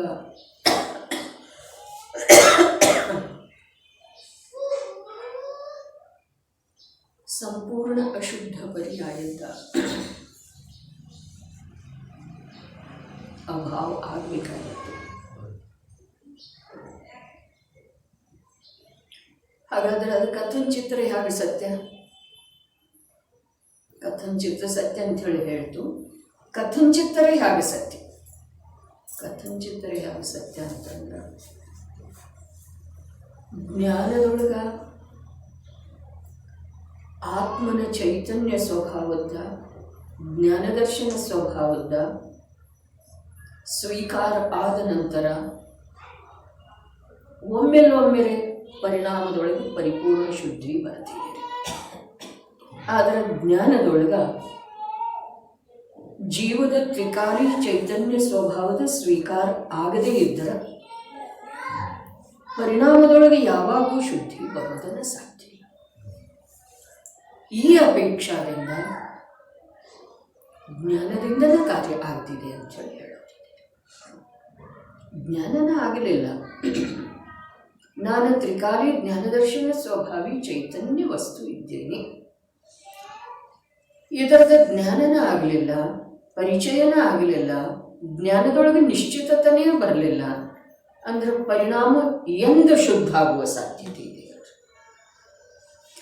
ಜ್ಞಾನದೊಳಗೆ ಈ ಪ್ರಕಾರ ನಿಶ್ಚಿತತೆ ಆದ ನಂತರ ಕೂಡ ಪರಿಣಾಮದೊಳಗೆ ಕೆಲ ಕಾಲದವರೆಗೆ ಅಶುದ್ಧತೆ ನಡೀತಾ ಇರ್ತಿದೆ. ಈ ಮಾತು ಸತ್ಯ ಇದ್ರೂ ಕೂಡ ಜ್ಞಾನದೊಳಗ ವಸ್ತು ಸ್ವಭಾವದ ನಿಶ್ಚಿತ ನಿರ್ಣಯ ಪರಿಜ್ಞಾನ ಆಗದೇ ಇದ್ದರೆ ಅದು ಎಂದೂ ಶುದ್ಧ ಆಗುವುದಿಲ್ಲ. ಅದ ಶ್ಲೋಕ ಐತಲ್ಲ ಇಟ್ಕೊಳ್ಳೋದು ಹ್ಮ್. ಆತ್ಮ ಜ್ಞಾನ ಸ್ವಯಂ ಜ್ಞಾನಂ ಜ್ಞಾನಾದನ್ಯತ್ ಕರೋತಿ ಕಿಂ ಅಂದ್ರನ ಆತ್ಮ ಮೋಹೋಯಂ ವ್ಯವಹಾರ. ಮೋಹಿ ಜನರದ್ದು ವ್ಯವಹಾರ ಇದೆ ಅಥವಾ ಮೋಹಿ ಜೀವರುಗಳಿಗೆ ತಿಳಿಸಿಕೊಡುವ ಸಲುವಾಗಿ ಆ ವ್ಯವಹಾರದ ಸ್ವೀಕಾರ ಇದೆ. ಏನ ಜ್ಞಾನವನ್ನೇ ಆತ್ಮ ಮಾಡುವ ಸಾಧ್ಯತೆ ಇದೆ. ಜ್ಞಾನವನ್ನು ಹೊರತುಪಡಿಸಿ ಜೀವ ಏನನ್ನೂ ಮಾಡುವ ಸಾಧ್ಯತೆ ಇಲ್ಲ. ಹಾಗಾದರೆ ಈ ಶ್ಲೋಕದ್ದೇನು ತಾವು ಸ್ಮರಣೆ ಮಾಡಿದರೆ ಅಥವಾ ಸ್ಮರಣೆ ಮಾಡಿಕೊಂಡ್ರೆ ಇಲ್ಲೇ ತಮ್ಮ ಪ್ರಶ್ನೆಯ ಉತ್ತರ ಇದೆ. ಏನು ಉತ್ತರ? ವೀರ್ಯಗುಣ ಜಾಗೃತ ಆಗುವ ಸಲುವಾಗಿ ಏನು ಮಾಡೋದ? ಜ್ಞಾನ ಮಾಡ್ಕೊಳ್ಳೋದ್ರೆ ಯಾವುದರದ ಜ್ಞಾನ ಮಾಡ್ಕೊಳ್ಳೋದ? ಯಾವುದರದ ಜ್ಞಾನ ಮಾಡ್ಕೊಳ್ಳೋದ? ಜೀವದ್ರವ್ಯದ ಸ್ವಭಾವ, ಆತ್ಮನ ಸ್ವಭಾವ, ಬರೀ ಜ್ಞಾನ ದರ್ಶನ ಇದೆ, ಬೇರೆ ಏನೂ ಮಾಡೋದಿಲ್ಲ. ಹಾಗಾದ್ರೆ ಜೀವದ್ರವ್ಯದ ಸ್ವಭಾವ ಬರೀ ಜ್ಞಾನ ದರ್ಶನ ಇದೆ, ಇದನ್ನು ತಿಳಿಯುವುದೇ ಜೀವದ ಸಲುವಾಗಿ ಪುರುಷಾರ್ಥದ ಮಾತು. ಇದನ್ನು ಒಪ್ಪಿಕೊಳ್ಳೋದೇ ಜೀವದಲ್ಲಿ ವೀರ್ಯಗುಣ ಪ್ರಕಟ ಆಗುವುದರ ಮಾತಿದೆ. ಅದರ ಸಲುವಾಗಿ ತಮ್ಮನ್ನು ಸ್ವಲ್ಪ ಕ್ರಮ ಹೇಳಬೇಕಾಯಿತು ಅಂತಂದ್ರೆ, ಜ್ಞಾನದ ಪರ್ಯಾಯದೊಳಗ ವಸ್ತು ಸ್ವಭಾವ ಹೇಗಿದೆಯೋ ಹಾಗೆ ತಿಳಿಯುವ ಕಾರ್ಯ ಆಗ್ತಿದ್ದೀರಿ. ಇನ್ನೊಂದ್ಸಲ ಶಾಂತಿಯಿಂದ ಕೇಳಿದ್ರೆ, ಜ್ಞಾನದ ಪರ್ಯಾಯದೊಳಗ ವಸ್ತುವಿನ ಸ್ವಭಾವ ಹೇಗಿದೆಯೋ ಹಾಗೆ ತಿಳಿಯುವ ರೂಪದ ಕಾರ್ಯ ಆಗ್ತಿದ್ದೀರಿ. ಅದರ ನಂತರ ವಸ್ತುವಿನ ಸ್ವಭಾವ ಹೀಗೆ ಇದೆ ಅಂಥೇಳಿ ಶ್ರದ್ಧಾಗುಣದೊಳಗೆ ಕಾರ್ಯ ಆಗಬೇಕಾಯಿತು ಅಂತಂದ್ರೆ, ವಸ್ತುವಿನ ಸ್ವಭಾವ ಹೀಗೆ ಇದೆ, ವಸ್ತುವಿನ ಸ್ವಭಾವ ಹೇಗಿದೆಯೋ ಹಾಗೆ ತಿಳಿಯುವ ರೂಪದ ಕಾರ್ಯ ಜ್ಞಾನದ ಪರ್ಯಾಯದೊಳಗೆ ಆಗ್ತಿದೆ. ವಸ್ತುವಿನ ಸ್ವಭಾವ ಹೀಗೆ ಇದೆ ಅಂಥೇಳಿ ಶ್ರದ್ಧೆ ಮಾಡಬೇಕಾಯಿತು ಅಂತಂದ್ರೆ, ಆ ಶ್ರದ್ಧೆಯ ಪರ್ಯಾಯದೊಳಗೆ ಯಾವಾಗ ವಸ್ತುವಿನ ಸ್ವಭಾವ ಹೀಗೆ ಇದೆ ಅಂಥೇಳಿ ಅದರ ಶ್ರದ್ಧೆ ಮಾಡುವ ಅದರದ ಯೋಗ್ಯ ಸಮಯ ಬರ್ತಿದೆಯೋ ಆವಾಗ ಅಲ್ಲಿ ವೀರ್ಯಗುಣ ಜಾಗೃತಿ ಇರ್ತೀವಿ. ಇದು ಕ್ರಮ ಇದೆ. ಜ್ಞಾನದೊಳಗ ವಸ್ತುವಿನ ಸ್ವಭಾವ ಹೇಗಿದೆಯೋ ಹಾಗೆ ತಿಳಿಯುವ ಕಾರ್ಯ ಆಗಲೇ ಇಲ್ಲ ಅಂತಂದ್ರೆ, ವಸ್ತುವಿನ ಸ್ವಭಾವ ಹೀಗೆ ಇದೆ ಅಂಥೇಳಿ ಶ್ರದ್ಧಾಗುಣ ಅದನ್ನು ಶ್ರದ್ಧೆ ಮಾಡೋ ಸಾಧ್ಯನೇ ಇಲ್ಲ. ಯಾಕೆ ಸಾಧ್ಯ ಇಲ್ಲ? ಅಲ್ಲಿ ವೀರ್ಯಗುಣ ಜಾಗೃತಿ ಇಲ್ಲ. ಕಾರ್ಯ ಹೀಗೆ ನಡೆದಿದೆ ಅಲ್ಲ, ಅದರ ಸಲುವಾಗಿ ವೀರ್ಯಗುಣ ಜಾಗೃತ ಆಗುವ ಸಲುವಾಗಿ ಏನು ಮಾಡೋದಾ? ಶ್ರದ್ಧಾ ಸಮ್ಯಕ ಆಗುವ ಸಲುವಾಗಿ ಏನು ಮಾಡೋದಾ? ಅನಾದಿ ಕಾಲದ ಮಿಥ್ಯಾತ್ವದಿಂದ ಬಿಡುಗಡೆ ಹೊಂದುವ ಸಲುವಾಗಿ ಏನು ಮಾಡೋದಾ? ಜನ್ಮ ಮರಣದ ಚಕ್ರದಿಂದ ಬಿಡುಗಡೆ ಹೊಂದುವ ಸಲುವಾಗಿ ಏನು ಮಾಡೋದಾ? ನಿರಂತರ ಪರದ ಕಡೆಗೆ ನನ್ನ ಆರೋಪ ದೃಷ್ಟಿ ಹೋಗ್ತಾ ಇದೆ ಅಲ್ಲ, ಅದನ್ನು ಬಿಟ್ಟುಕೊಡುವ ಸಲುವಾಗಿ ಏನು ಮಾಡೋದಾ? ಎಲ್ಲದಕ್ಕೂ ಒಂದೇ ಉತ್ತರ ಇದೆ. ಜ್ಞಾನದೊಳಗ ಪ್ರತಿಯೊಂದು ವಸ್ತುವಿನ ಸ್ವರೂಪ ಹೇಗಿದೆಯೋ ಹಾಗೆ ತಿಳಿಯುವ ಕಾರ್ಯ ಆರಂಭ ಆಗಬೇಕು. ಅನೇಕಾನೇಕ ಪ್ರಶ್ನೆಗಳಿಗೆಲ್ಲ ಇದೊಂದೇ ಉತ್ತರ. ಅದಕ್ಕೆ ಆತ್ಮಜ್ಞಾನ ಸ್ವಯಂ. ಆತ್ಮ ಅಂದ್ರೆ ಒಂದು ಜ್ಞಾನನೇ ಇದೆ, ಆ ಜ್ಞಾನವೇ ಸ್ವಯಂ ಅವನ ಕಾರ್ಯ ಇದೆಪ್ಪ, ಬೇರೆ ಯಾವ ಕಾರ್ಯ ಇಲ್ಲ. ಹಾಗಾದ್ರೆ ಅದನ್ನು ಬಿಟ್ಟ ಅಥವಾ ಅದನ್ನು ಮರೆತ ಅಥವಾ ಅದನ್ನು ಗೌನ ಮಾಡಿ ಅದನ್ನು ಅಲಕ್ಷ್ಯ ಮಾಡಿ ಅದನ್ನು ಮೆಟ್ಟಿ ಅದನ್ನು ಒಪ್ಪದ್ದನ ಇದನ್ನ ನಾನು ಇದನ್ನು ಮಾಡಿದೆ, ನನ್ನ ಕೇಳಿದ್ದೆ ಇದನ್ನು ನೀ ಹೇಗೆ ಯಾರಿಗೆ ಕೊಟ್ಟಿ, ಇದನ್ನು ನೀ ನನ್ನ ಕೇಳಿದ್ದೆ ಇಲ್ಲಿಂದ ಯಾಕೆ ಸ್ಥಳಾಂತರ ಮಾಡಿ, ಈ ಪ್ರಕಾರದ ಸ್ವಾಮಿತ್ವ, ಏಕತ್ವ, ಕರ್ತೃತ್ವ ಇವೆಲ್ಲ ಯಾವುದರಿಂದ ನನ್ನ ಸ್ವಭಾವ ಬರೀ ಜ್ಞಾನ ಇದೆ. ಆತ್ಮಜ್ಞಾನ ಸ್ವಯಂ ಜ್ಞಾನ ಅರ್ಥಾತ್ ಸ್ವಯಂ ಅವನು ಮಾಡಿದ್ರೆ ಒಂದು ಜ್ಞಾನವನ್ನೇ ಮಾಡಲು ಸಾಧ್ಯವಿದೆ. ಕರ್ತೃತ್ವ ಇದೇನಿಲ್ಲ ಅವನಲ್ಲಿ, ಇದೆ ಏನು ತಿಳ್ಕೊಳ್ಳೋದಿದೆ ರೀ, ತಿಳಿದುಕೊಳ್ಳೋದೇ ಕರ್ತಾತನ ಇದೆ. ಏನು ತಿಳ್ಕೊಳ್ಳೋದ? ಹಾಗಿದೆ ಹಾಗೆ ತಿಳ್ಕೊಳ್ಳೋದು, ಹಾಗೆ ಇಲ್ಲ ಹಾಗೆ ತಿಳ್ಕೊಂಡು ಅಂತಂದ್ರೆ ವಸ್ತು ಅಂತೂ ಹಾಗಾಗಿಲ್ಲ. ಹಾಗಾದ್ರೆ ತಿಳಿಯುವಿಕೆಯೊಳಗನ ಮಿಥ್ಯೆ ಅನ್ನೋದು ಸಿದ್ಧ ಆಯ್ತು ಅಥವಾ ಇಲ್ರಿ? ವಸ್ತು ಅಂತೂ ಹಾಗಾಗಿಲ್ಲ, ಇದು ನನ್ನದು ಅಂತೇಳಿ ತಿಳ್ಕೊಂಡ. ಆ ತಿಳಿಯುವಿಕೆ ಮಿಥ್ಯೆ ಇದೆ. ಯಾಕೆ? ಆ ವಸ್ತು ನಂದ ಆಗೇ ಇಲ್ಲ. ಈ ದೇಹ ನಾನು, ನನ್ನ ತಿಳಿಯುವಿಕೆಯೊಳಗೆ ಮಿಥ್ಯೆ ಇದೆ. ಈ ದೇಹ ನಂದ ಆಗೇ ಇಲ್ಲ, ದೇಹ ನಾನು ಆಗಲೇ ಇಲ್ಲ. ಹಾಗಾದ್ರೆ ಮಿಥ್ಯಾತ್ವ ಎಲ್ಲ ಎಲ್ಲಿ ಬಂತು? ಬರೀ ಇವನ ದೃಷ್ಟಿಯೊಳಗೆ, ಇವನ ಜ್ಞಾನದೊಳಗೆ, ಇವನಲ್ಲೇನ ಬಂತರಿ, ವಸ್ತುವಿನೊಳಗಿಲ್ಲ. ಹಾಗಾದರೆ ತಿದ್ದುಪಡಿ ಎಲ್ಲಿ ಆಗಬೇಕು? 2 5 ಅಂತೇಳಿ ಮೊದಲು ಬರ್ದೈತೆ ಅಂತ ಹೇಳಿರ್ತಾರಲ್ಲ, 4 ವರ್ಷದಿಂದ ನಡೆದೈತ್ರಿ ಕಥನ. 2 5 5 + 5 10, 10 × 10 100. ಇದೆಲ್ಲ ಮುಂದಿನ ಲೆಕ್ಕ ಎಲ್ಲ ಕರೆಕ್ಟ್ ಇದೆ. ಗುಣಾಕಾರ ಮಾಡ್ರಿ, ಅಧಿಕ ಮಾಡ್ರಿ, ಸಂಕಲನ ಮಾಡ್ರಿ, ಏನೂ ಮಾಡಿದ್ರು ಮುಂದಿಂದೆಲ್ಲ ಕರೆಕ್ಟ್. ಆದ್ರೆ ಮೂಲದೊಳಗೆ ಏನಿದೆ? 2 ಮೂಲ್ಮೇ ಭೂಲ್ ಅಂದ್ರೆ ದೃಷ್ಟಿಯೊಳಗ, ಈ ತಿಳಿಯುವಿಕೆಯೊಳಗ ವಿಪರೀತತೆ ಇದೆ. ನಂದಂತ ಹೇಳಿ ತಿಳಿದಿರ್ತೇನೆ, ನಾನೇ ಇದರ ಮಾಲೀಕ ಅಂತ ಹೇಳಿ ತಿಳಿದಿರ್ತೇನೆ. ಆದ್ರೆ ಹಾಗೆ ಸ್ವರೂಪ ಇಲ್ಲ. ಅದು ಯಾವಾಗೂ ನಂದಾಗೋ ಸಾಧ್ಯ ಇಲ್ಲ. ಅದರ ಮೇಲೆ ಅಧಿಕಾರ ಎಂದೂ ನಡೆಯೋ ಸಾಧ್ಯ ಇಲ್ಲ. ಯಾವುದೇ ಪರಪದಾರ್ಥ, ಯಾವುದೇ ಅನ್ಯ ಪದಾರ್ಥದ ಮಾಲೀಕತ್ವವನ್ನು, ಸ್ವಾಮಿತ್ವವನ್ನು ಸ್ವೀಕಾರ ಮಾಡುವ ಹಾಗೆ ಅದರದ ನೈಸರ್ಗಿಕ ಸ್ವಭಾವನೇ ಇಲ್ಲ. ಅಂಚಳನ ಆ ನೈಸರ್ಗಿಕ ಸ್ವಭಾವದ ವಿರುದ್ಧವಾಗಿ ನಮ್ಮ ಮನ್ನಣೆ ಅಥವಾ ದೃಷ್ಟಿ ಜ್ಞಾನ ಏನಿದೆಯಲ್ಲ, ಅದರ ಫಲಸ್ವರೂಪವಾಗಿ ನಮಗೆ ದುಃಖ ಇದೆ. ಆ ಪದಾರ್ಥಕ್ಕೆ ಏನೂ ಆಗುತ್ತೆ. ರಸ್ತೆ ಮೇಲೆ ಹೊಂಟಿರ್ತೀವಿ, ಹೆಸರು ಕಳಿತೇವೆ, ಗ್ರಂಥ ಮೇಲೆ ನಮ್ಮ ಹೆಸರು ಕಳಿತೇವೆ, ನಂದಂತ ತಿಳಿದೇವ. ವ್ಯವಹಾರ ಹೌದು, ತಿಳಿತೇವಲ್ಲ. ತಿಳಿಲಿಕ್ಕೆ ನಾವು ಏನ್ ಬೇಕಾದ್ರೂ ತಿಳಿಬಹುದು. ಅದಕ್ಕೆ ತಿಳಿಯೋದ್ರೊಳಗೆ ನಮ್ದು ಕರ್ತೃತ್ವ ಇದೆಯಲ್ಲ, ಬೇರೆ ಯಾವುದ್ರೊಳಗಿಲ್ಲ.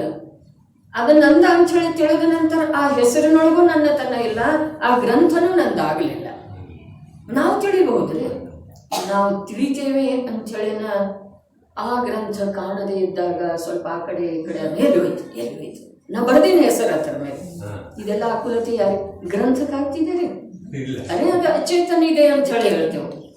ಅದು ಅಚೇತನ ಇರಲಿ ಸಚೇತನ ಇರಲಿ, ಮಗನ ಸಲುವಾಗಿ ಕೂಡ ನಮ್ದು ಯಾವ ಅಭಿಪ್ರಾಯವನ್ನು ನಾವು ಇಟ್ಕೊಂಡಿರ್ತೀವಲ್ಲ, ಆ ಅಭಿಪ್ರಾಯಕ್ಕೆ ವಿರುದ್ಧ ಅವನು ವರ್ತಿಸಿದ ನಂತರ ದುಃಖ ಅವನಿಗೆ ಆಗ್ತಿದೆ. ನಮ್ಗೆ ಅವನು ಚೈತನ್ಯ ಇದ್ದಂದ್ರಲ್ಲ, ದುಃಖ ಯಾರಿಗೆ ಆಗ್ತಿದೆ? ನಮ್ಮ ಅಪರಾಧ ಯಾರು ಮಾಡಿದಾರ್ರಿ? ಆದ್ರೆ ಅವನು ತಿಳಿದಿಲ್ಲ. ನನ್ನ ತಂದೆ ಹೇಳಿದ ಹಾಗೆಲ್ಲ ನನ್ನ ಜೀವನ ಆಗಬೇಕು ಅಂತೇಳಿ ಅವನು ತಿಳಿದಿಲ್ಲ. ಅಂಚಳ ಅವನು ಸ್ವತಂತ್ರವಾಗಿ ವರ್ತಿಸ್ತಾನೆ. ಅದರ ಫಲಸ್ವರೂಪವಾಗಿ ಅವನು ಸುಖಿ ಇದ್ದಾನೆ. ನಮ್ಮ ಅಪೇಕ್ಷಾದಿಂದ ಅವನು ಯಾವ ರೂಪದಿಂದ ದುಃಖಿ ಅದನ್ನು ಅದು ಅವನು ಈಗ ಹಿಂಗೆ ಬರ್ತಿರ್ತೇವೆ ರಸ್ತೆ ಮೇಲೆ, ಅದು ಈಗ ಒಂದು ಯಾವುದಾರೆ ಸಣ್ಣ ಪಾಪು ಹಿಂಗೆ ಒಮ್ಮೆ ಗಾಡಿಯಾಗೋದು ಸಿಕ್ಕೊಳಕದು ಬರ್ತಿತ್ತಲ್ಲ, ಅವಾಗ ಮತ್ತು ನಾವು ಬರೀ ಜ್ಞಾನ ದರ್ಶನ ಅಂತ ಹೇಳಿ ಇದನ್ನು ಮಾಡೋದೇನು, ಮತ್ತು ಅದನ್ನು ಇದನ್ನು ಮಾಡೋಕ್ಕದು ಹೋಗ್ತದೆ. ಮಾತಿದೆ ಪ್ರಶ್ನೆ ಬಹಳ ಸುಂದರ ಇದೆ. ಯಾವುದರ ಮಗು ಓಡಿ ಬರ್ತಾ ಇರ್ತಿದೆ ಅಜ್ಞಾನದಿಂದ, ಜ್ಞಾನ ದರ್ಶನ ಅಂಥೇಳಿ ನಾವು ಉಳಿಯೋದೇನ ಅಂಥೇಳಿ ಪ್ರಶ್ನೆ ಕೇಳಿದ್ವಿ. ಬಹಳ ಮಹತ್ವಪೂರ್ಣ ಪ್ರಶ್ನೆ ಇದೆ. ಯಾವುದಾದರೂ ಮಗು ಗಾಡಿಯೊಳಗೆ ಸಿಕ್ಕೊಳ್ತಿದೆ ಅಂಥೇಳಿ ನಾವು ಅದರ ರಕ್ಷಣೆಯ ಸಲುವಾಗಿ ಮುಂದಾಗ್ತೇವೆ. ಆದ್ರೆ ಅದು ಜ್ಞಾನದರ್ಶನದ ಮೂಲಕನೇ ಆಗಿದೆ. ಹಾಗಾದ್ರೆ ಅದು ವಿಕಾರ ಇದೆಯೋ ಅಥವಾ ನಿರ್ವಿಕಾರ ಇದೆ? ಒಂದು ಸ್ವಲ್ಪ ವಿಷಯ ಒಂಚೂರು ವಿಸ್ತಾರ ಆಗಲಿ.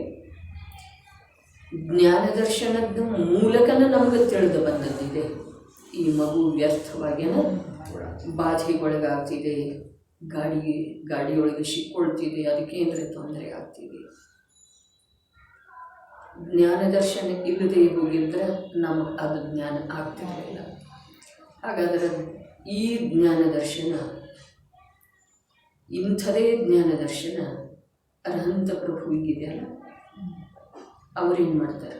ಇನ್ನೂ ಗಾಡಿ ಬರೋಕ್ಕಿಂತ ಮುಂಚೆನೇ ಗೊತ್ತಿದೆ ಅವರಿಗೆ, ನಮಗರೆ ಗಾಡಿ ಎದುರಿಗೆ ಬಂದ ಮೇಲೆ ಗೊತ್ತಾಗುತ್ತಿದೆ, ಅವರಿಗೆ ಮೊದಲನೇ ಗೊತ್ತಿದೆ. ತಡೆ ಅಂಥೇಳಿ ಅವ್ರು ಸಿದ್ಧಾಲಯದಿಂದ ನೋಡಿ ಬರ್ತಾರೆ ಇಲ್ಲ, ಸಮೋಸರಣದೊಳಗೆ ನೋಡಿ ಬರ್ತಾರೆ ಇಲ್ಲ. ತಿಳಿದ ನಂತರ ಅದಕ್ಕೆ ಸಂಬಂಧಿಸಿದ ಹಾಗೆ ಯಾವ ಪ್ರವೃತ್ತಿ ಮಾಡದೇ ಇರುವಂಥ ಭೂಮಿಕೆಗೆ ಏರಿದ ನಂತರ ಅವರು ಆ ಭೂಮಿಕೆಯೊಳಗ ಆ ಕಾರ್ಯದಿಂದ ಸುಖಿ ಇದ್ದಾರೆ. ಇನ್ನೊಂದ್ಸಲ ತಿಳಿದು ಬಂದ ನಂತರ ಯಾವುದೇ ಪ್ರವೃತ್ತಿ ಮಾಡದೇ ಇರುವಂಥ ಭೂಮಿಕೆಗೆ ಅವರು ಪ್ರಾಪ್ತ ಆದ ನಂತರ ಆ ಭೂಮಿಕೆಯೊಳಗ ಅವರು ತಿಳಿಯುವ ಕಾರ್ಯದಿಂದ ಸುಖಿ ಇದ್ದಾರೆ. ತಿಳಿದು ಬಂದ ನಂತರ ಯಾವುದೇ ಪ್ರಕಾರದ ಪ್ರಭಾವ ಆಗದೇ ಇರುವಂಥ ಭೂಮಿಕೆಯೊಳಗೆ ನಾವು ಇರುವ ಕಾರಣ ಅವರಿಗೆ ಪ್ರಭಾವ ಆಗೋದೇ ಇಲ್ಲ, ನಮಗೆ ಪ್ರಭಾವ ಆಗದೇ ಇರೋದೇ ಇಲ್ಲ. ಆ ಭೂಮಿಕೆಯೊಳಗೆ ನಾವು ಇದ್ದ ಕಾರಣ ನಾವು ಉದ್ಯಮ ಮಾಡ್ತೇವೆ. ಆ ಉದ್ಯಮದಿಂದ ಆ ಮಗುವನ್ನು ನಾವು ರಕ್ಷಣೆ ಮಾಡ್ತೇವೆ ಅಂಥೇಳಿ ಇಟ್ಕೊಳ್ಳೋಣ. ಮಾಡೇತೇವೆ, ರಕ್ಷಣೆ ಮಾಡ್ತೇವೆ. ಆ ರಕ್ಷಣೆ ಮಾಡಿದ್ದ ನಾವು ಅಥವಾ ಸ್ವಯಂ ಆ ಮಗು ರಕ್ಷಣೆ ಆಗುವಂಥ ಯೋಗ್ಯತೆ ಅದರಲ್ಲಿ ಇರ್ತಂಥೇಳಿ ಅದರದ್ದು ಯೋಗ್ಯತೆ ಅದೇ ಪ್ರಕಾರ ಇತ್ತು. ಹಾಗಾದ್ರೆ ನಾವೇನು ಆ ಕಾರ್ಯ ಮಾಡಿದೇವಲ್ಲ ಅದರಿಂದ ನಮಗೆ ಯಾವ ಮುಂದಿಂದ ಆಯ್ತಲ್ಲ ಭಾವ, ಕಾರ್ಯದ ನಂತರ ಅಥವಾ ಕಾರ್ಯಕ್ಕೆ ಸಂಬಂಧಿಸಿದ ಹಾಗೆ ಅದರ ಫಲಸ್ವರೂಪದ ಯಾವ ಭಾವ ಆಯ್ತಲ್ಲ ಅದು ವಿಕಾರಿತ್ತೇನ ನಿರ್ವಿಕಾರಿತ್ತು? ವಿಕಾರೇ ಇತ್ತು.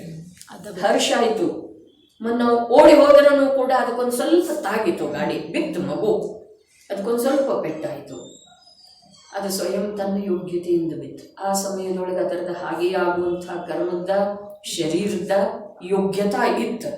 ಆದರೆ ನಾವು ರಕ್ಷಣೆ ಮಾಡುವ ಸಲುವಾಗಿ ಧಾವಿಸಿದೆವು, ನಾವು ಹೋಗುವುದರೊಳಗೆ ಸ್ವಲ್ಪ ಅದಕ್ಕೆ ಏನಾಯಿತು, ಬಿತ್ತು, ಗಾಡಿ ತಾಗಿತ್ತು, ಗಾಡಿನೂ ನಿಂತಿತ್ತು, ಇಲ್ಲ ಅಂತಲ್ಲ.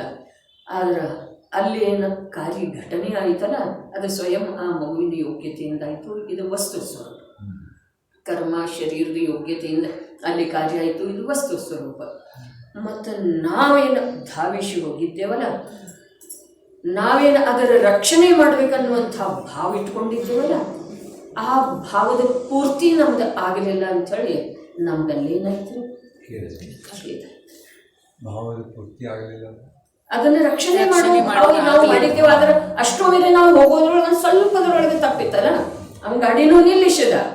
ಆದ್ರೆ ಆ ಸ್ವಲ್ಪ ಗಾಡಿ ತಾಗುವುದರಿಂದ ಆ ಮಗು ಬಿತ್ತರೆ ಸ್ವಲ್ಪ ಪೆಟ್ಟಾಯ್ತದೆ, ಭಾಳ ಇಲ್ಲ. ಆದ್ರೆ ಖೇದ ಅಧಿಕೆ ಯಾರಿಗಾಯ್ತು? ನಮ್ಮ ದುರ್ಬಲತೆಯಿಂದ ನಾವು ಧಾವಿಸಿ ಹೋಗಿದ್ದೇವಲ್ಲ, ನಮಗೆ ಧಾವಿಸಿ ಹೋಗುವುದರಿಂದ ಆಯಿತು, ಅಥವಾ ಆ ಮಗುವಿಗೆ ಪೆಟ್ಟಾಗುವುದರಿಂದ ಖೇದ ಆಯಿತು, ಅಥವಾ ನಮ್ಮ ಇಚ್ಛೆಯ ಪೂರ್ತಿ ಆಗಲಿಲ್ಲ ಅಂತ ಖೇದ ಆಯಿತು. ಅದ ನಂಬಿಕಾಗಿತ್ತು ಅಂದ್ರೆ ಅಲ್ಲಿ ನಂದು ಕರ್ತೃತ್ವ ಬುದ್ಧಿ ಐತದಿಲ್ಲ, ಐತನಲ್ಲ, ಅದು ಭೂಮಿಕೆಗೆ ಅನುಸಾರವಾಗಿ ಇರೋದಪ್ಪ, ಅದನ್ನು ತೆಗೆದು ಹಾಕೋ ಸಾಧ್ಯ ಇಲ್ಲ. ಆದ್ರೆ ಅಲ್ಲಿ ಫಲ ಏನು ಪ್ರಾಪ್ತ ಆಯಿತು ಇದರ ಅವಲೋಕನೆ ಮಾಡ್ತಾ ಇದ್ದೀವಿ. ಆ ಮಗು ಸ್ವಯಂ ತನ್ನ ಪುಣ್ಯದ ಉದಯದಿಂದ ತಾನು ಸುರಕ್ಷಿತ ಇರುವ ವೇಳೆದೊಳಗ ನಾವು ಹರ್ಷ ಮನ್ನಿಸ್ತೇವೋ, ಆ ಹರ್ಷ ಕೂಡ ನಮ್ದು ವಿಕೃತಿ ಇದೆ.